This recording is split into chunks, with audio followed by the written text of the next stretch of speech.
sale in Maryland continue to decline, dropping 22.6% to 5,915 units versus last July's figure of 7,643 units. But home prices are up 4% and days on the market continue to remain low. It's Friday, September 1st, 2023. I'm Kimberly Barton of Kinetic Realty, your local market expert with this week's Maryland Market Minute. Subscribe to stay updated on our local market and let me know what you want to know.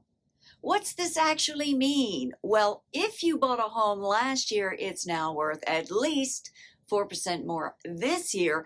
And if you've owned your home longer, well, you should have more equity in your home due to appreciating home prices, increasing your net worth.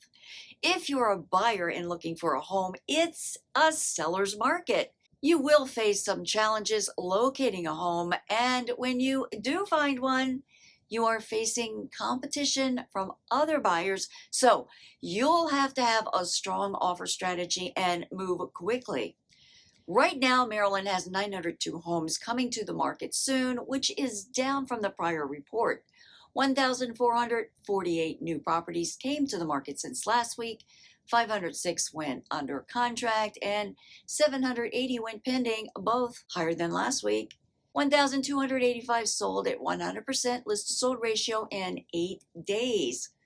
The highest priced home to sell was in Chevy Chase for $5,800,000. Rentals available rose again this week to 2,111 at $2,400 per month, and leasing in a steady 18 days from hitting the market. That's a wrap for this week's Maryland Market Minute for Friday, September 1st, 2023. Thanks so much for tuning in. Enjoy your Labor Day holiday weekend, and I'll see you next week.